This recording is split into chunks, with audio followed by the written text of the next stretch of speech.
जब बाइबल कहती है परमेश्वर ने आदम को बनाया था, तो जितनी चीजें आप देख रहे हैं, ये लाइट से लेके, ये पेड़ से लेके, जमीन से लेके, सब चीजें परमेश्वर के शब्दों से बनी हैं। बाइबल कहती है परमेश्वर ने कहा उजाला हो जाए तो उजाला हो गया। बाइबल कहती है परमेश्वर ने आकाश के पक्षियों को, समुद्र के जीवों को, पेड़ पौधों को, सबको अपने वचन से बनाया, लेकिन मनुष्य को उसने अपने वचन से नहीं बनाया। बाइबल कहती है परमेश्वर ने मनुष्य को जमीन की मिट्टी को गूंथ कर, अपने जीवन के सांस को फूंक कर, परमेश्वर ने उसे अपनी समानता में बनाया। और वचन कहता है कि परमेश्वर ने अपने जीवन के सांस जो थे वो आदम में फूंके थे।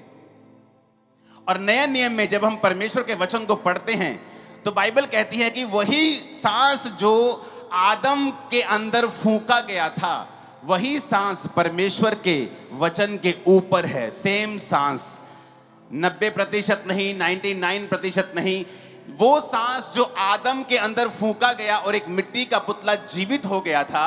वचन कहता है कि जब बाइबल को परमेश्वर के लोगों के द्वारा परमेश्वर की आत्मा की प्रेरणा से लिखा गया, तो परमेश्वर ने वही सांस परमेश्वर के वचनों के ऊपर डाले थे कि जो कोई मुर्दा व्यक्ति इस आने वाले समयों में परमेश्वर के इस वचन को पढ़ेगा, वो वही जीवन पाएगा जो आदम ने पाया था। आज जब आप इस परमेश्वर के वचन को सुन रहे होंगे, आपका मुर्दा जीवन परमेश्वर से जीवन पा रहा होगा। आपका मुर्दा बिजनेस जागने की तैयारी कर रहा होगा। आपके मुर्दा गर्भ जनने की तैयारी कर रहे होंगे। आप देख लेना, आप यहां आए जरूर हो फ्रूटलेस, लेकिन आप जाओगे फ्रूटलेस नहीं, क्योंकि जब आप परमेश्वर के वचन को सुन लोगे जिसमें परमेश्वर का सांस मिला हुआ है, तो आप वही जीवन को पाओगे जो आदम ने पाया था। आज इसीलिए लोगों के घरों में जीवन नहीं है। वो मैरिड तो हैं, उनकी मैरिड लाइफ में जीवन नहीं है। बिजनेस तो करते हैं, उनके बिजनेस में जीवन नहीं है। जी तो रहे हैं, लेकिन उनकी लाइफ में कोई लाइफ नहीं। कहते जी मरिया वांगू जी रहे हैं आप। इसलिए परमेश्वर ने कहा जो कोई मेरा वचन सुनेगा वो जिएगा। अगर कोई मृतक मेरा वचन सुनेगा, जितने मृतक परमेश्वर का वचन सुनेंगे वो जी उठेंगे। बाइबल कहती है वो चाहे फाइनेंशियल जी उठना हो, वो चाहे शरीर का जी उठना हो, बीमारियों से जी उठना हो, घरेलू जी उठना हो, मानसिक जी उठना हो, हर प्रकार की मौत को बाइबल कहती है परमेश्वर का वचन काटता है, खत्म करता है, जब आप अपना कान परमेश्वर के वचनों के ऊपर लगाते हैं। मैं कंप्यूटर इंजीनियर हूं, और जिस दिन मेरे दादाजी को कैंसर हुआ, वो हम इसी एरिया के हैं, फिरोजपुर एरिया के, वो इनकम टैक्स के ऑफिसर थे। जब उनको कैंसर हुआ तो क्रिश्चियन लोग घरों पे प्रार्थना करने के लिए आते थे, और मैं कहता था कि हम हिंदू खतरी लोग हैं, हमारे घर पे मत आया करो, नहीं तो मैं तुम्हारी कुटाई करूंगा। तुम लोग अंग्रेजों का धर्म फैलाने के लिए यहाँ पे आते हो, तुमने पहले ही इंडिया के 2 टुकड़े कर दिए, अब तुम चाहते हो कि हम तुम्हारा धर्म भी माने ताकि तुम्हारा इनडायरेक्टली कब्जा हम पे रहे। और मैंने अपने दादाजी को यीशु मसीह में विश्वास करने नहीं, पूरी फैमिली ने दिया। जब उनकी डेथ हो गई, जिस दिन मैं मेंटली अपसेट के अटैक मुझ पे होने लगे, और जब मैं पूरी दुनिया घूमने लगा, सब जगहों में, सब जगह देखने लगा, कोई डॉक्टर मैंने न्यूरोलॉजिस्ट नहीं छोड़ा, दिमाग का डॉक्टर नहीं छोड़ा। और जब सुसाइड करने जा रहा था तो एक हिंदू बंदे ने बताया था कि परमेश्वर यीशु मसीह धर्म और जात को बदलने के लिए नहीं आए। पूरी बाइबल में क्रिश्चियन धर्म नाम का एक भी शब्द तक नहीं है।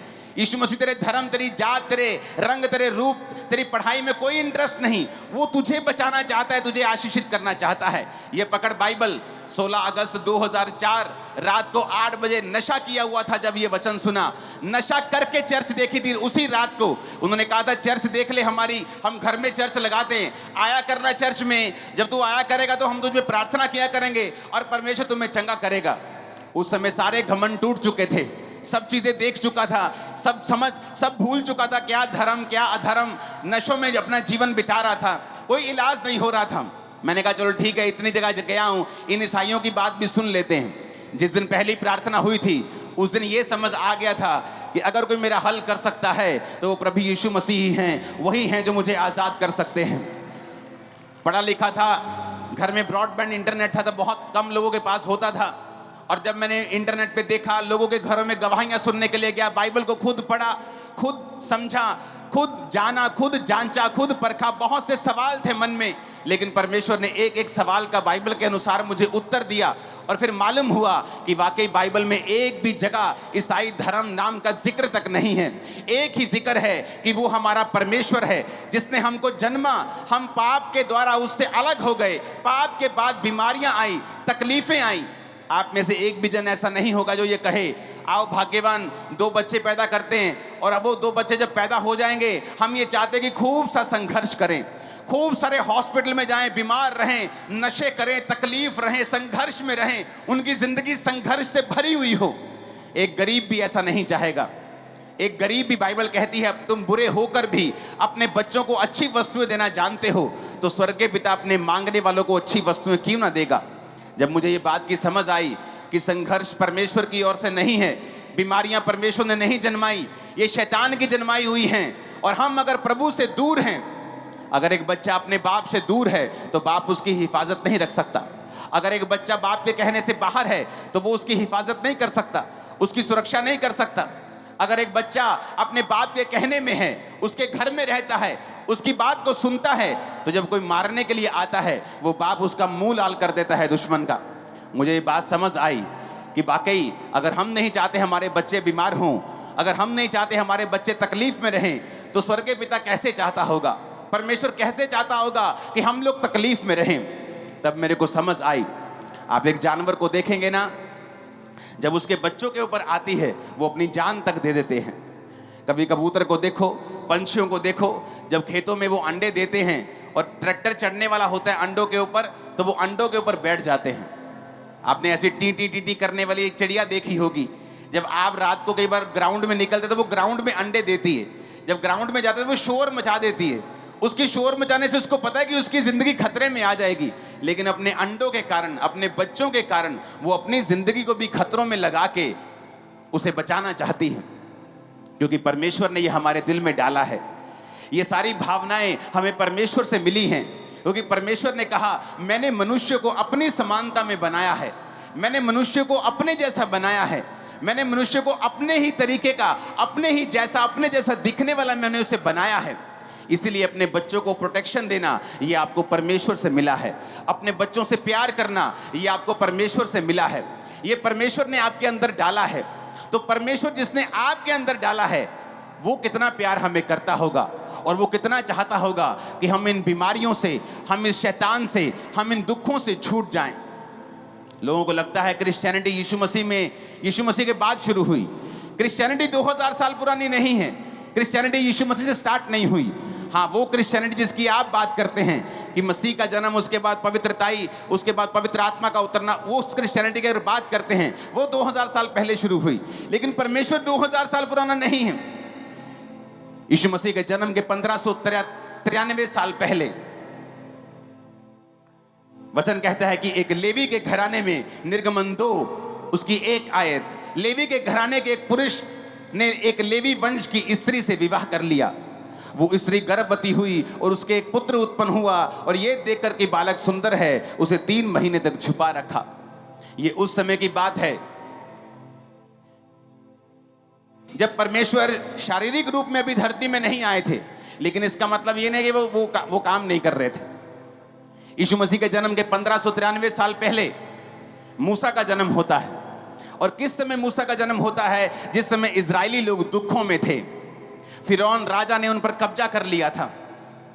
बाइबल कहती है तरह तरह के कामों से, तरह तरह के ईंटें बनाने के काम से, गारे के काम से, मजदूरी के काम से उनको दुखी कर दिया था। लेकिन वचन कहता है जैसे जैसे वो उनको दुखी करता था वो और बढ़ते थे। जब वो और बढ़ने लगे तो राजा ने प्लान किया। उसने कहा ये इतने बढ़ जाएंगे कि हम पर कब्जा कर लेंगे, तो आओ एक प्लान करें, जितने लड़के इनके पैदा हों उनको मार देंगे, जितनी लड़कियां पैदा होंगी उनसे शादियां कर लेंगे, ताकि इस वंश को खत्म किया जा सके, इस पूरी कौम को खत्म किया जा सके। एक स्ट्रेसफुल टाइम था बहुत, क्योंकि ये बोलना बड़ा आसान है, क्योंकि जैसे ही लड़का पैदा होता था आर्मी उसे उठा के लेके जाती थी और उसे मार दिया जाता था। एक स्ट्रेसफुल टाइम था, एक ऐसा समय जो कोई भी प्रजा, कोई भी लोग, कोई भी माँ बाप अपने बच्चों की लाइफ में, अपनी लाइफ में देखना नहीं चाहेंगे। लेकिन बाइबल कहती है उन लोगों ने परमेश्वर की दुहाई दी। परमेश्वर जिसके बारे में मैं आपको बता चुका हूं, जो एक प्रेमी परमेश्वर है, जो छुटकारा देना चाहता है, जिस तरह चिड़िया अपने बच्चों के लिए जान तक दे देती है, उसी तरह परमेश्वर जो अपने बच्चों को इतना प्यार करता है उसके लिए कुछ भी कर सकता है। तो परमेश्वर ने उनकी प्रार्थना को सुना। वचन कहता है परमेश्वर ने इस्राएलियों की प्रार्थना को सुन के मूसा को जन्म दिया। जब मूसा का जन्म हुआ तो वचन कहता है उस समय इतनी ज्यादा मुश्किलें में, इतनी ज्यादा प्रॉब्लम थी, इतनी ज्यादा दुख के पहाड़ उन पे इस्राएलियों पर उतर आए थे कि राजा उनके सब बच्चों को मार रहा था। वचन कहता है 3री आयत में कि जब वो उससे छिपा ना सकी तो उसके लिए सरकंडों की एक टोकरी लेकर चिकनी मिट्टी की राल लगाकर उस बालक को नील नदी के किनारे वो छोड़ आई। बालक की बहन दूर देखती रही कि उसका क्या हाल होगा। फिरौन की बेटी नहाने के लिए जब नदी के किनारे आई तो उसकी सखियां नदी के किनारे किनारे टहलने लगी। तब उसने कांसों के बीच टोकरी को देखा और अपनी दासी को उसे ले आने के लिए भेजा। जब उसने खोल के देखा कि एक रोता हुआ बच्चा है तब उसे तरस आया और उसने कहा यह तो किसी इब्री का बालक होगा। हालेलुया। वचन क्या कहता है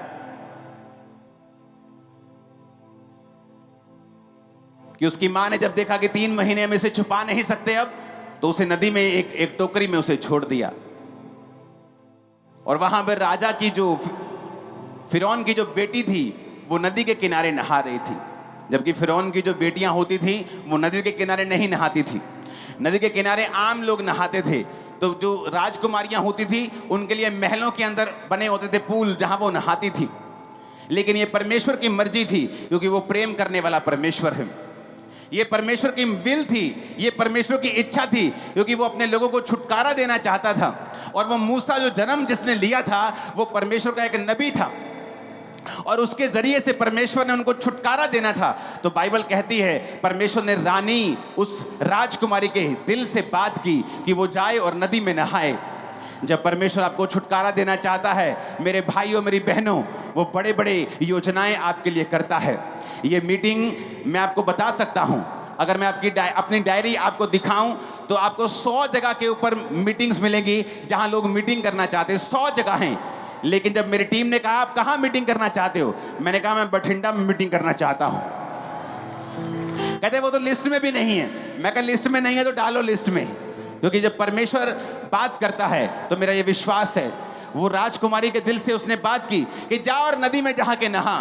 तो बाइबल कहती है वो अपनी सखियों के संग नदी के किनारे नहाने के लिए चली, जबकि ये ऑर्डिनरी बात नहीं थी, आम बात नहीं थी, क्योंकि परमेश्वर जानते थे कि मूसा की मां से मैं बात करूंगा कि वो मूसा को नदी में बहाए। और उधर राजकुमारी के दिल से परमेश्वर ने बात की कि तू नदी में जाके नहाए। इस तरह से मेरे प्रियो परमेश्वर आपके छुटकारे की योजना को बनाता है। आपको लगता है कि आप यहां वैसे ही आ गए हैं, आज किसी ने आपको मीटिंग के बारे में बताया आप यहां पे आ गए हैं, ऐसा बिल्कुल भी नहीं है। परमेश्वर ने आपसे बात की है यहां आने के लिए, और परमेश्वर ही आपका छुटकारा करेगा। आज हेवन आपके लिए ओपन होगा और आपके परिवार के लिए ओपन होगा, और एक बड़ा छुटकारा आपके जीवन में प्रवेश करेगा और आपके फाइनेंस में प्रवेश करेगा। वो परमेश्वर जो किसी धर्म या किसी जात से जुड़ा हुआ नहीं है, वो जो मेरा और आपका और सब जगत का परमेश्वर है, उसने आज योजना बनाई है आपको छुटकारा देने की, आपको बचाने की, आपको चंगा करने की, आपको आजाद करने की। हजारों परिवार आज यहाँ होंगे जो नशों से छुड़ाए जाएंगे। आमीन। ऊंचा दे बरकत तुम्हारी होगी चर्च। हालेलुया। वचन क्या कहता है? वचन कहता है कि उसकी जो छोटी बेटी उस टोकरी का पीछा कर रही थी, तो उसने देख लिया, रानी ने वो बच्चा उठा लिया। वो रानी के पास चले गई, बच्चा रो रहा था, रानी से चुप नहीं हो रहा था, उसके बहुत कुछ हिलाया डुलाया, चुप नहीं हो रहा था। छोटी बेटी ने कहा, कहती तू चाहती है कि मैं कोई दूध पिलाने के लिए इसके लिए धाई ले आऊं? कहती हाँ ले आ। तो उसने मूसा की माँ को ही वो बच्चा वापिस कर दिया। और वचन कहता है कि एक तो मूसा की माँ ने अपना ही बच्चा पाला और परमेश्वर ने उसे उसके लिए मजदूरी भी दी। और वचन कहता है 11 आयत में, जब मूसा जवान हुआ तो बाहर जाकर अपने भाई बंधुओं के पास उनके दुखों की ओर दृष्टि करने लगा। मूसा को यह मालूम था कि वो एक इब्री है, वो मिस्री नहीं है।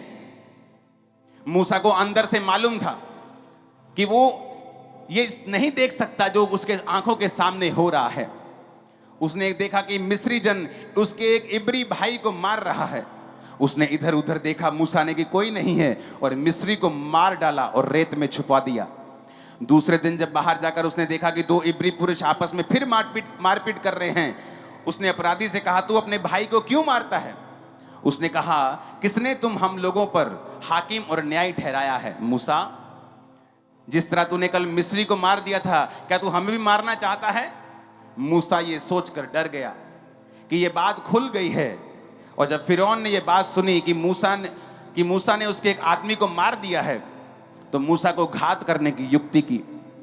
तब मूसा फिरौन के सामने से भागा और मिधान देश में जाकर रहने लगा, और वहां वह एक कुएं के पास जाकर बैठ गया।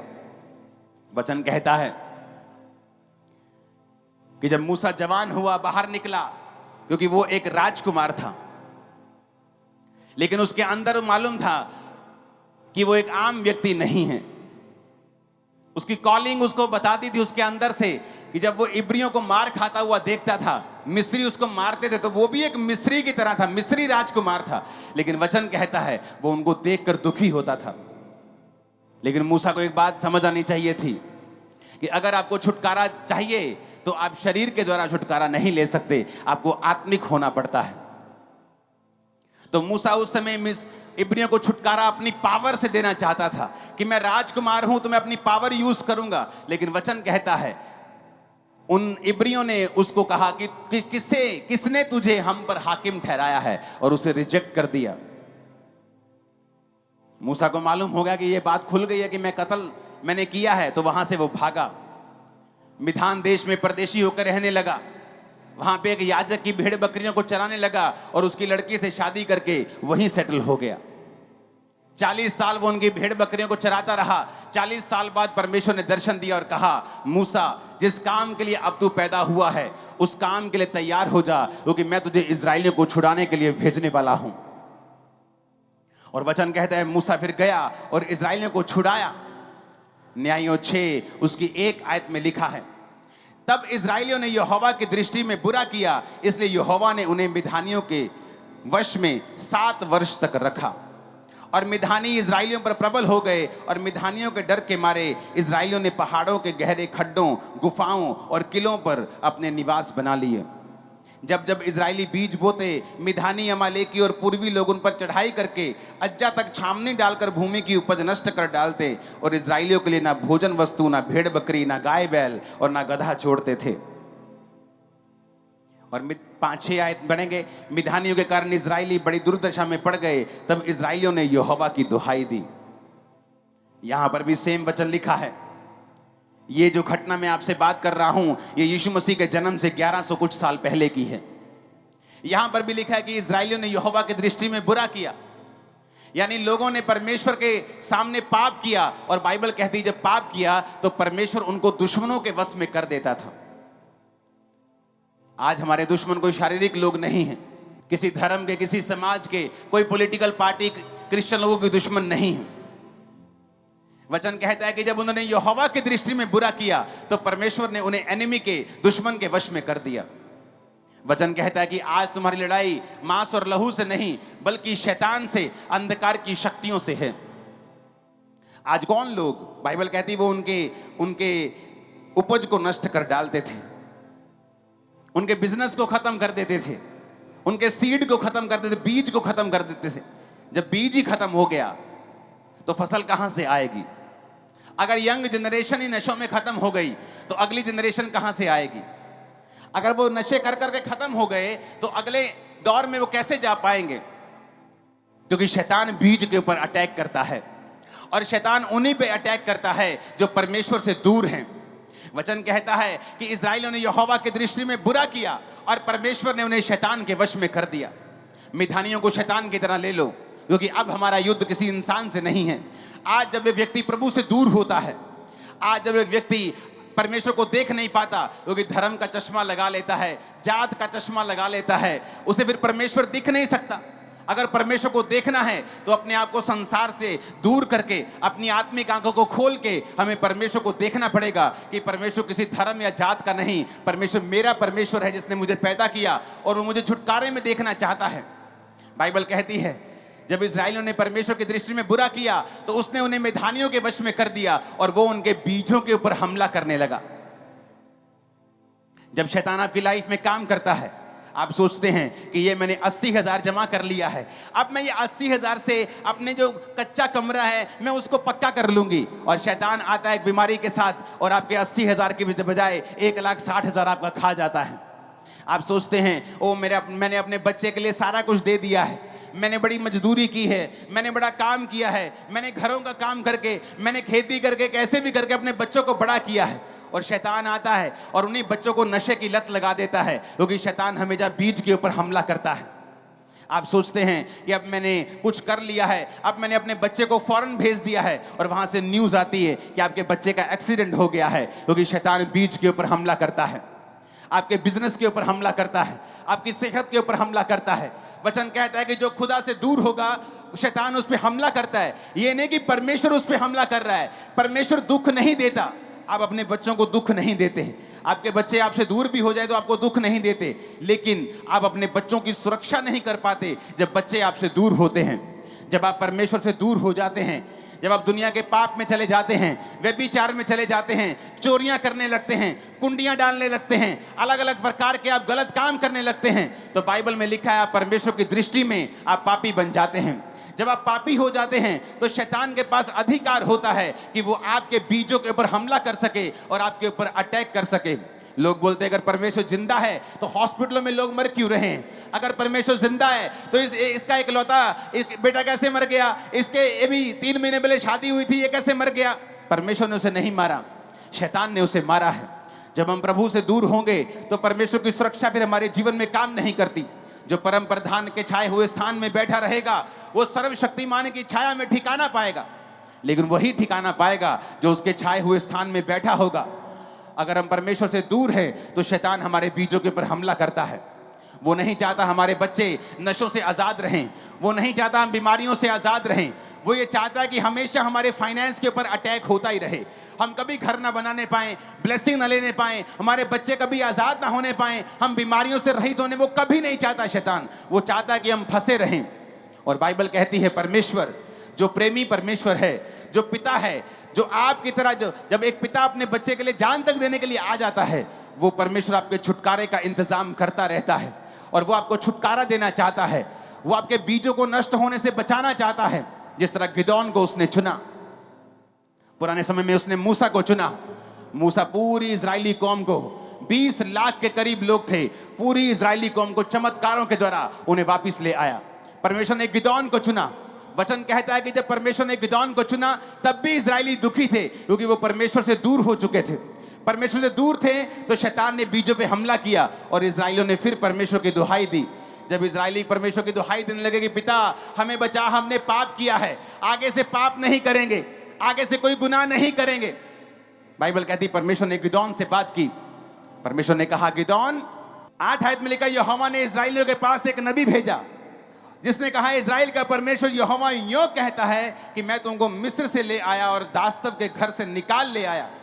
मैंने तुमको मिस्रियों के हाथ से, जितने तुम पर अंधेर करते थे, सबों के हाथ से छुड़ाया कि उनको तुम्हारे सामने से बरबस निकाल कर उनका देश तुम्हें दे दिया। मैंने तुमसे कहा मैं तुम्हारा परमेश्वर यहोवा हूं। एमोरी लोग जिनके देश में तुम रहते हो उनके देवताओं का भय ना मानना, परंतु तुमने मेरा कहा नहीं माना। यहोवा का दूत बांज वृक्ष के नीचे बैठ गया जो ओपरा में अबीएजरी योआश का था, और उसका पुत्र गिदोन एक दाखरस के कुंड में गेहूं इसलिए झाड़ रहा था कि उसे मिधानियों से छुपा रखे। यहोवा ने के दूत ने दर्शन देकर कहा गिदोन से, हे शूरवीर सूरमा, यहोवा तेरे संग है। गिदोन ने उससे कहा, हे मेरे प्रभु विनती सुन, यदि यहोवा मेरे संग होता तो क्या हम पर यह विपत्ति पड़ती? जितने आश्चर्य कर्मों का वर्णन हमारे पुरखा कहकर करते थे कि यहोवा हमें मिस्र से छुड़ा नहीं लाया, वो कहाँ रहे? अब तो यहोवा ने हमको त्याग दिया है और मिधानियों के हाथ में कर दिया है। तब यहोवा ने उस पर दृष्टि करके कहा, अपनी इसी शक्ति पे जा, तू इजराइलियों को मिधानियों के हाथ से छुड़ाएगा। क्या मैंने तुझे नहीं भेजा? ऊंची आवाज से बोलो हालेलुया, ऊंची आवाज से बोलो हालेलुया। तो वचन कहता है कि उस दूत के सामने गिदोन ने भेंट को रखा और उस भेंट को दूत ने छुआ और वो आग बन गई और उसके बाद दूत चला गया। 22 आयत में लिखा गिदोन ने जान लिया कि वह यहोवा का दूत था। तब गिदोन कहने लगा, हाय प्रभु यहोवा, मैंने तुमको यहोवा के दूत को साक्षात देख लिया है। यहोवा ने उससे कहा, तुझे शांति मिले, मत डर, तू ना मरेगा। तब गिदोन ने वहां यहोवा की एक वेदी बनाकर उसका नाम यहोवा शालोम रखा। वे आज के दिन तक एबिएजरियों के ओपरा में बनी हैं। ऊंची आवाज में बोलो हालेलुया। वचन कहता है कि इस्राएलियों ने जब परमेश्वर की दुहाई दी, परमेश्वर ने फिर एक व्यक्ति को भेजा, उसका नाम गिदोन था। जब परमेश्वर ने कहा, गिदोन, हे शूरवीर सुरमा, यहोवा तेरे संग है कि तू जाकर अब इस्राएलियों को मिधानियों के हाथ से छुड़ाएगा। और उसने पता क्या कहा?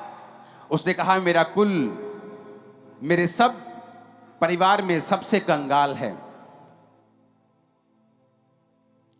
कहता मैं सबसे छोटा हूं। हालेलुया। और उसने कहा कि मैं छोटा तो हूं कि मेरा परिवार, कहता सब मेरे कुलों में से सबसे छोटा है। मतलब साडा परिवार जड़ा सारे रिश्तेदारां चों सब तो गरीब है कहता। और कहता मैं अपने परिवार में सबसे छोटा हूं। कहता मैं ऐसे कैसे कर सकता हूं? वचन कहता है, आपको लगता है कि मैं गरीब हूं, मैं कमजोर हूं, क्या परमेश्वर मेरी आवाज को सुनेंगे? मेरे पास कोई पैसा नहीं है, क्या मेरी आवाज सुनी जाएगी? आप जहां भी जिस कोने में बैठे हों, वचन ये बात कहता है। वचन कहता है कि मैंने जगत के निर्बलों को चुन लिया, मैंने जगत के तुच्छों को चुन लिया, जिनको लोगों ने रिजेक्ट कर दिया, जात पात के नाम के ऊपर, गरीबी के नाम के ऊपर, रंग के नाम के ऊपर, कद के नाम के ऊपर। उसने कहा जो तुच्छ हैं मैंने उन्हें चुन लिया और उन्हें इतना बड़ा किया कि जो अपने आप को कुछ समझते हैं उन्हें शर्मिंदा करने के लिए। परमेश्वर ने कहा, क्या तुम नहीं जानते परमेश्वर ने जगत के निर्बलों को, तुच्छों को, बीमारों को, गरीबों को चुन लिया? उसने आपको चुन लिया। आज आप छुटकारा देंगे भी अपने घराने में और आज लेकर भी खुदा से जाएंगे यीशु मसीह के नाम में। समय समय के ऊपर परमेश्वर अपने पिता वाला प्रेम हम पर जाहिर करता आया है। ये परमेश्वर की आत्मिक जीवन जो है, ये मसीहियत आप कह सकते हो, आप यहोवा पिता का प्रेम कह सकते हो। ये अभी जाहिर नहीं हुआ 2000 साल पहले, ये पहले से चलता आ रहा है। जब जब इस्राएलियों ने दुहाई दी, परमेश्वर ने अपने लोगों को खड़ा किया है। उसने मूसा को खड़ा किया, उसने गिदोन को खड़ा किया। जब जब लोगों ने मन फिरा लिया कि ठीक है, आज से हम ये काम नहीं करेंगे, आज से गुनाह नहीं करेंगे, आज से परमेश्वर की ओर मुड़ेंगे, आज से व्यभिचार नहीं करेंगे, आज से गलती नहीं करेंगे, आज से पाप नहीं करेंगे, आज से शराब नहीं, नशे नहीं पिएंगे, आज से परमेश्वर के पीछे चलेंगे, तौबा कर ली, बाइबल कहती है। तो वचन कहता है कि वो किसी भी टाइम के हों, वो यीशु मसीह के जन्म के 1593 साल पहले हो, वो यीशु मसीह के जन्म के 1100 साल पहले गिदोन के टाइम में हो, या वो आज के समय में हो, परमेश्वर ने छुटकारा देगा। ये यीशु मसीह का वायदा है। यशायाह 61 उसकी 1 से 3 आयत के बारे में, यीशु मसीह के बारे में लिखा है। वो प्रेमी परमेश्वर है। वो पुराने समय में भी प्रेमी परमेश्वर था। वो 1500 साल यीशु मसीह के जन्म के पहले भी प्रेमी था, यीशु मसीह के जन्म के बाद भी वो प्रेमी परमेश्वर है। बाइबल कहती है यीशु मसीह के बारे में, यशायाह 61 उसकी 1 से 3 आयत, यशायाह की पुस्तक जो यीशु मसीह के जन्म के 700 साल पहले लिखी गई, उस नबी ने परमेश्वर के बारे में लिखा। उसने कहा, प्रभु यहोवा का आत्मा मुझ पे है, क्योंकि यहोवा ने सुसमाचार सुनाने के लिए मेरा अभिषेक किया।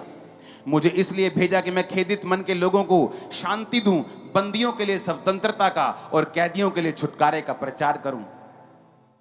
प्रभु यीशु मसीह ने कहा, जिस समय इजरायली दुहाई देते थे और वो राजा की बड़ी कैद में थे, दुखों में थे, जकड़न में थे, बॉन्डेज में थे, पेनफुल बॉन्डेज, एक ऐसा बंधन जो दर्दनाक है, तो परमेश्वर ने कहा, मैंने मूसा को भेजा था। जब मिधानियों के वश में तुम पड़ गए और तुम्हारे बीजों को नाश किया जाने लगा, तो मैंने गिदोन को भेजा था। लेकिन वचन कहता है कि अंत के दिनों में वो सिर्फ इजरायलियों के छुटकारे के लिए काम नहीं करेगा, वो पूरे जगत के छुटकारे के लिए काम करेगा। इसलिए वचन कहता है कि प्रभु यीशु मसीह इसलिए जन्म उसने लिया कि अब्राहम की आशीष अन्य जातियों तक पहुंचे। क्या थी अब्राहम की आशीष? कि कोई दुश्मन तुम पे कब्जा नहीं कर सकता, कोई शैतान तुम पे कब्जा नहीं कर सकता। तुम परमेश्वर के लोग होंगे, तुम सर्वप्रथम होगे, तुम सिर होगे, तुम पूंछ नहीं होगे।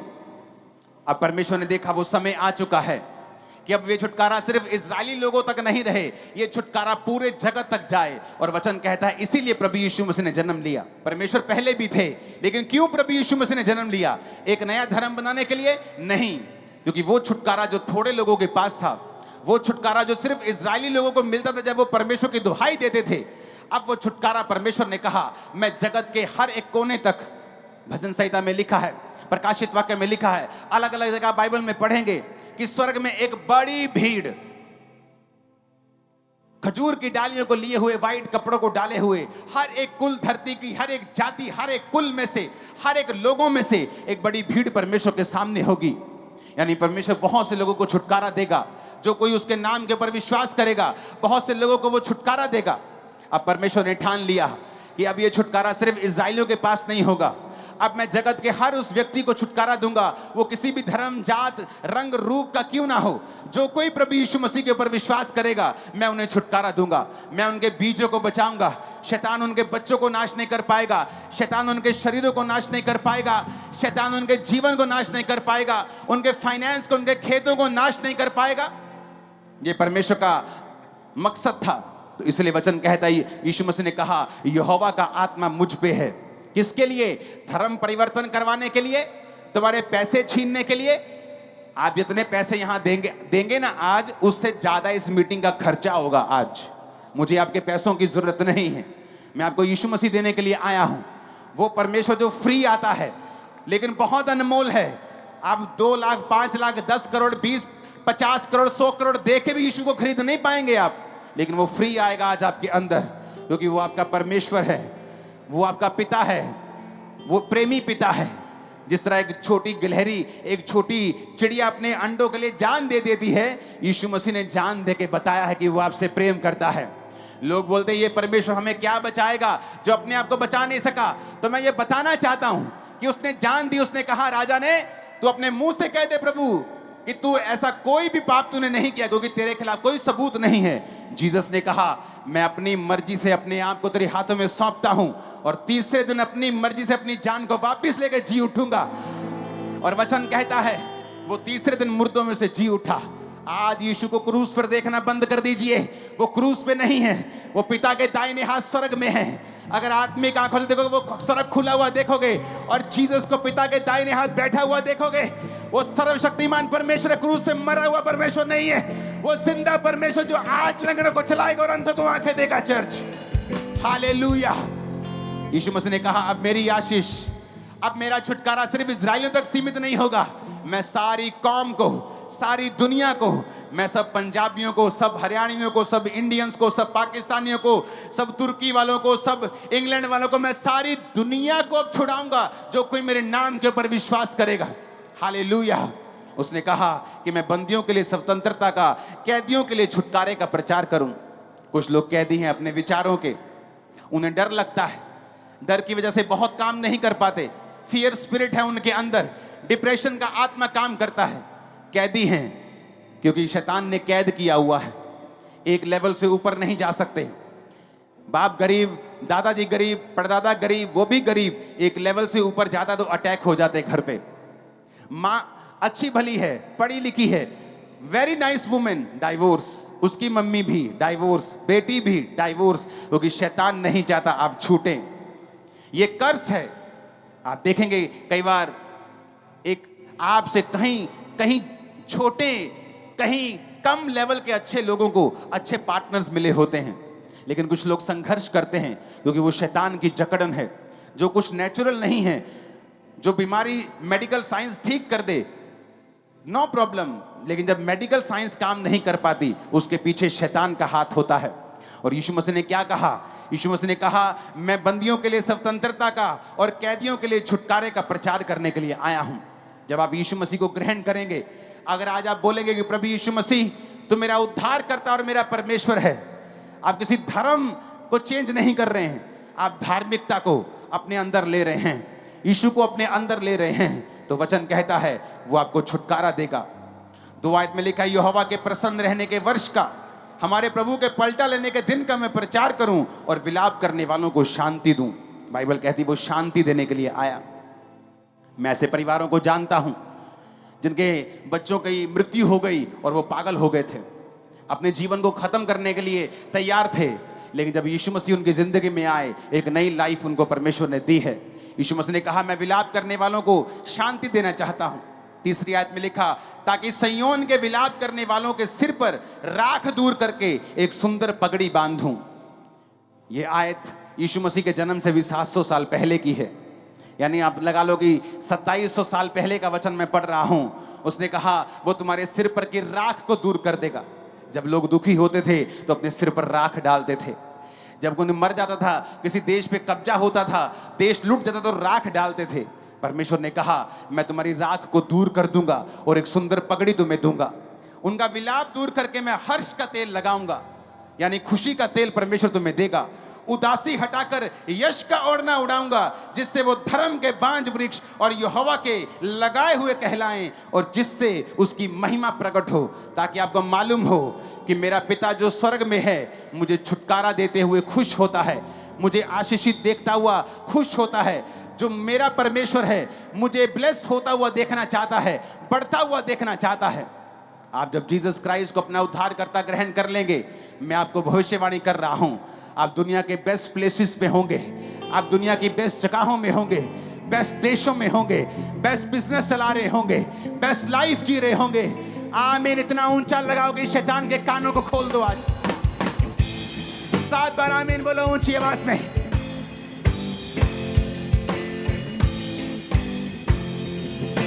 Hallelujah, hallelujah. प्रभु यीशु मसीह आए कि वो आपको छुटकारा दे सके, राख दूर करके एक सुंदर पगड़ी बांध सके, हर्ष का तेल लगा सके, खुशी का तेल तुम्हारे ऊपर लगा सके। क्रिश्चियंस की जितनी खिलाफत दुनिया में होती है, और किसी धर्म की, आप जो धर्म की बात करते हो, किसी की नहीं होती, लेकिन फिर भी क्रिश्चियन लोग आनंदित रहते हैं, क्योंकि परमेश्वर ने हर्ष का तेल लगाया हुआ है। जिसको खुदा हर्ष का तेल लगा दे, उसे कोई इंसान पहुंच नहीं सकता। जिसे परमेश्वर आनंदित होने का तेल बख्श दे, मसा बख्श दे, उसे कोई मनुष्य निराश नहीं कर सकता है। आपके रिश्तेदार जब आपको हेल्प करते हैं, कुछ तो करते नहीं, 99% तो करते ही नहीं, 1% कर भी दे तो बेइज्जती कर करके करते हैं। ਉਹ ਤੂੰ ਫੇਰ ਆ ਗਿਆ, ਉਹ ਤੂੰ ਫੇਰ ਆ गई, 50,000 दे दो, ਲੱਖ दे दो, ਅਸੀਂ ਵਿਹਲੇ ਆ, ਅਸੀਂ ਤੁਹਾਡੇ ਲਈ ਕਮਾਉਣੇ। बेइज्जती करते हैं। जीसस ने पता क्या कहा? उसने कहा, अगर तू मेरे पीछे चलेगा और मेरी सेवा करेगा, उसकी सेवा बहुत मुश्किल नहीं है। यीशु के बारे में प्रचार करना, पवित्रताई में जीवन बिताना, नशों से दूर रहना, गंदगी से दूर रहना। उसने कहा, अगर तू ऐसा जीवन बिताएगा तो मैं तेरी हर घटी को इज्जत के साथ पूरा करूंगा। तेरे को पैसा चाहिए होगा, इज्जत के साथ आएगा। आशीष चाहिए होगी, इज्जत के साथ आएगी। तो अपने घर में इज्जत पाएगी, तो अपने काम में बरकत पाएगा, तो जहां जाएगी इज्जत पाएगी, जहां जाएगा इज्जत पाएगा। रिसीव करो उस इज्जत को अपनी आत्मा में, यीशु के नाम में। Hallelujah, hallelujah. यीशु मसीह के जन्म के बाद उसके वचन में लिखा है, तू एक शादी कर सकता है। यीशु मसीह ने औरतों की इज्जत को रिस्टोर किया, क्योंकि औरत थी, हवा थी, जो पाप के पहली भागी बनी। तो परमेश्वर ने हवा को, औरत को श्रापित किया, आदम को श्रापित किया, धरती को श्रापित किया। औरत श्रापित रही कितने साल, आदम श्रापित रहा कितने साल, लेकिन वचन कहता है कि वो प्रेमी परमेश्वर है और वो फिर अपने बच्चों को छुड़ाना भी चाहता है। और परमेश्वर ने, बाइबल कहती है, फिर एक औरत को ही चुना। उसने एक ऐसी औरत को चुना जो सचमुच की कुंवारी थी, नाम की कुंवारी नहीं थी, सचमुच की कुंवारी को चुना, और पवित्र आत्मा उस पर उतरा, और बाइबल कहती है उसने यीशु को जन्म दिया। जब यीशु को जन्म दिया तो उसने, जब परमेश्वर उसके पेट में थे, तो उसने कहा, परमेश्वर ने अपनी दासी की दीनता के ऊपर दृष्टि की है, वो आपके स्टेप्स को ऑनर करता है। जब यीशु मसीह मुर्दों में से जी उठे तो पहली प्रचारक औरत थी, उसको जन्म देने वाली औरत थी। यीशु मसीह का साथ देने वाली फाइनेंशियली मिनिस्ट्रीज में ज्यादातर 90% औरतें थी। परमेश्वर ने औरतों की इज्जत को रिस्टोर किया, फिर से उसे ऊंचा किया, आदमी को श्रापों से फिर से आजाद किया। अब तुम माथे की पसीने की रोटी नहीं खाओगे जब तुम यीशु मसीह के पास आ जाओगे। वो तुम्हें दुखों की रोटी नहीं देगा, वो तुम्हें आशीषित करेगा। हालेलुया, हालेलुया, आप छुटकारा ले सकते हैं। वो व्यक्ति जो यीशु को नहीं जानते, आज यीशु मसीह को ग्रहण करेंगे तो वो छुटकारे को ले सकते हैं। छुटकारे का प्रोसेस आपकी लाइफ में शुरू हो जाता है, जिस तरह मेरी लाइफ में शुरू हुआ। एकदम से पहले दिन तो कुछ नहीं हुआ, लेकिन एक झटका लगा और मुझे मालूम होगा कि यीशु मसीह कुछ कर सकते हैं, ये तो बात पक्की है। इतना तो एक्सपीरियंस मुझे हो गया था। वचन क्या कहता है, मैंने जो पहला वचन पढ़ा था, लेवी के घराने के पुरुष ने लेवी वंश की स्त्री से विवाह किया। लेवी घराना था, लेवी घराने का पुरुष था, लेवी घराने की ही स्त्री से, यानी अपने कुल में ही उसने शादी की। कौन सा समय चल रहा था? दुखों का समय। वो समय जहां पे राजा अनाउंसमेंट गवर्नमेंट कर रही थी कि जितने इजरायलियों के बच्चे होंगे, बेटे बेटे सब मार दिए जाएं। दुखी कर दिया था उसको। दुखों में गारे की, ईंटों की, उनको मजदूरी करा करा के उनको पेनफुल लाइफ उनकी कर दी थी। लेकिन अभी भी एक व्यक्ति परमेश्वर के वचन पे खड़ा हुआ है, कहता मैं अपने कुल को साफ रहने दूंगा, मैं ऐसी शादी नहीं करूंगा जो परमेश्वर के वचन के खिलाफ हो। आज जब एक व्यक्ति यीशु मसीह से कुछ पाने में देरी होती है तो आप क्या सोचते हैं? उस प्रेशर में भी क्या परमेश्वर के साथ अड़े हुए और खड़े हुए हैं? बाइबल कहती है छुटकारा उन लोगों ने पाया है जिन्होंने यीशु को कबूल किया है। और फिर जब दोबारा छुटकारे की जरूरत पड़ती है मसीह होने के बाद, फिर उन्हीं लोगों ने पाया है जो उसके वचन पे खड़े रहते हैं, अड़े रहते हैं, जो ये नहीं कहते कि बहुत दुखी हो गए लिया शराब लेके आ। दानियल ने नहीं कहा कि लाओ जो लेके आना है मुझे दो खाने के लिए। अब कौन सा परमेश्वर हमारे साथ, हम बंधुआई में चले गए। लेकिन दानियल ने कहा मैं वो नहीं खाऊंगा, चाहे मैं बंधुआई में हूं, मैं वो नहीं खाऊंगा जो बाइबल में मना किया हुआ है। मैं आपको बता रहा हूं, यीशु वचन भी है। आप क्रिश्चियन हैं, उसके वचन पे खड़े रहें, अड़े रहें, क्योंकि छुटकारा आपके अंदर से पैदा होगा यीशु के नाम। आप क्रिश्चियन है ना, चर्च जाना भूले नहीं काम होता तब भी जाएं, फास्टिंग रखें, प्रेयर करें, शैतान को शर्मिंदा करें। एक दिन आएगा जब छुटकारा आपके पास होगा और आपके पास से दूसरों के पास भी होगा, क्योंकि नए लोगों के लिए भी छुटकारा है और उन लोगों के लिए भी है जो यीशु को पहले से जानते हैं। दानियल ने प्रेशर में ये नहीं कहा और लेके आओ जो लेके आना है, मैं शराब भी पीऊंगा, दाखरस भी पीऊंगा, वो मीट भी खाऊंगा जो बाइबल में मना किए हुए हैं, लेके आओ। परमेश्वर कौन सा हमारे साथ है? हमारे साथ होता तो हम बंधुआई में क्यों आते? वचन कहता है जब यूसुफ को जेल में डाल दिया गया, उस जेल में भी उसने परमेश्वर को पुकारना नहीं छोड़ा। वचन कहता है कि सांकलों के साथ बंधे हुए भी उसने यहोवा की महिमा की और यहोवा के वचन को छोड़ा नहीं।